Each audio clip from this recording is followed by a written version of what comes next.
Welcome back. We are still descending through the atmosphere quickly and hot-illy. Not haughtily as in, like, pompous. You know what I mean. Um, anyway, I just noticed that we're getting hot. Very, very hot. Which means this is a good example of what I mean by having to balance everything. Um, we need to get higher in the atmosphere more than we need to speed up or slow down. But if you lower the nose too much, then the uh, then the temperature will rise too quickly, and that's it. That's it for you.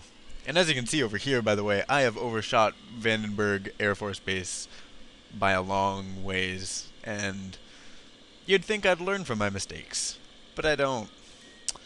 Um, so there's that. Temperature's going down. We're still tearing through the atmosphere, and we're actually going up now. That's not good. It's never really good to go up on re-entry. That could mean, especially if you're really high when that happens, like say 70 kilometers, if you start going up, odds are you have just bounced and will come up to probably an apogee somewhere over, well, in this case, if I had bounced just there, apogee somewhere over here, and then crash into Africa. Because what bouncing does is, let's see if I open up this. What bouncing does is it raises your apogee a lot, like up to 200 kilometers again, while lowering your perigee. So you come in, the next time you re-enter the atmosphere, you're going to be very, very steep, and it's hard, if not impossible, to recover from that. So no bouncing. So make sure your vertical speed stays in the negatives. um, so that is actually most of the re-entry already. Um, as you can see, the temperature has cooled down significantly from that brief little moment, and we're still going down. Oh, our temperature's going back up. That's not good. I may have spoke too soon, but usually at around 45 kilometers, things calm down. You're slow enough, although I'm obviously not quite slow enough. This is still very fast, as indicated by my temperature display. Um, I need to lower my nose some more. Around this time, anyway, things start to cool down, and it's just kind of letting yourself go. When you get down to 25 kilometers and about 1,000 meters per second, then it's probably safe to turn off the autopilot. But we're not there yet. We are still in the yellow, apparently. Yep, we're still very hot. What are we passing over? That is Baja, California. Hello, California. There we go. Let's raise the nose again. Oh, I could be talking about this display right here. So, up here under engine display, you have how much or what percentage of the force your engines are putting out, both the main hover, I'll get to hover in my moon video, and scram, along with the kilonewtons in thrust they produce. But here, beneath that, is the acceleration in all three axes. So you have the X, which is forward and backward, Y, which is up and down, I think. Actually, I'm not sure. I'll have to think about this. X would be left and right. Y would be up and down. Z is forward and backward. Or something to that effect. And right here you have meters per second squared, which is, I should probably, okay. Meters per second squared, which is an acceleration rate. And to put these numbers into perspective, Okay, Z is front and back because it's negative and we're slowing down, whereas Y is up, which is... never mind. I don't know. Sorry. Anyway, to put these numbers into perspective, the gravity, like acceleration due to gravity, is 9.8 meters per second. So 13.8 means that we are, just in the Y direction, we're above 1g.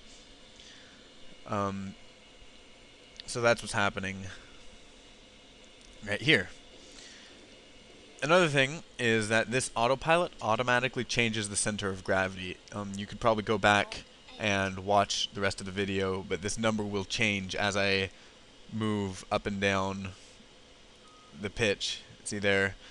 And what that does, it changes the center of gravity of your ship so that we can keep a 32.5 degree pitch without using the ailerons. As you've noticed, the AF control surfaces have been off this entire time. On the other hand, the APU has been on this entire time without the computer yelling at me for having it on with nothing running. And that reason is because the APU also runs the center of gravity. So that's another thing to keep in mind. When you are re-entering with the XR2, you will need APU fuel to run this autopilot. And if you do not have this autopilot, it is very, very difficult to not die on re-entry. Because as you might expect, having your nose up like this isn't very aerodynamic. That's kind of the point. It has to be not aerodynamic. And your ship wants to be aerodynamic. The air will force it into an aerodynamic position, which is also a very hot way to re-enter the atmosphere. So I guess you could do it, you just have to do it very shallow. And I guess I could probably try doing that on some of these videos, or one of these videos, one of these times, eventually, maybe. But not for a while. So there we go, we have slowed down dramatically. Our hull is still very hot, like I wouldn't want to touch it, but it's not going to kill us. Our speed and altitude are really low, and we have overshot Vandenberg Air Force Base by 1.5 million meters, which is typical of how I do it.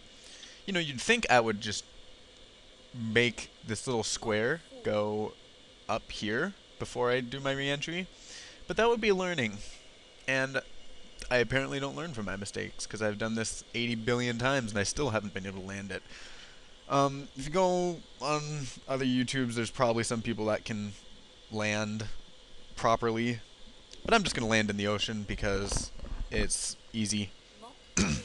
So we're now beneath 25 kilometers, and that, so as you notice, we're going down really quickly. We're not flying anymore, we're kind of falling like a rock. So I'll disengage this, turn on the AF control surfaces, turn off the RCS mode. And so here we go. Now we are gliding along like an airplane. I will go over actually this autopilot, which is very handy for flying. So this is the airspeed hold. So you can engage, and it will try to hold your current airspeed, which is handy for doing things like flying or landing. In fact, I'm going to use it mostly when we're landing, because we're going too quickly. Oh, it left my engines running. So, as you can see, now that we're not tearing through the air bottom first and flying like an airplane, we have too much speed for our altitude. And so we're going up, and the airplane's slowing down like it normally would, but that's just going to end up leading to porpoising. So I'm going to pull us down, and I'm actually going to speed us up because I want to get to the ground quickly. Actually going to flip to this because it is possible to overheat during atmospheric flight. It is difficult, and yeah, so, sorry about nodding like this. So here we go. Imagine this water is the ground. I am going to hold an airspeed of... I'm going to hold an airspeed of 175, lower the gear. Gear also powered by the APU. Because it powers the APU or the AF control surfaces, you can see how APU fuel would dramatically affect how long you could have an atmospheric flight, and it does. It is more often than not the APU fuel that limits your flight. Oh, we are coming down quickly. Crikey. So for a nice soft landing, you want about -1 meter per second when you touch the ground. Anything more than that, and you're going to jar your passengers. But we don't have any passengers. We just have a pilot and co-pilot. So something to keep in mind. I'm just going to land this really quick. I'm probably over time, and this video is not even going to work. So there we go. And we landed. So there we go. That will end this series of videos. Next time we're probably going to do something else. I don't know what. So see you then.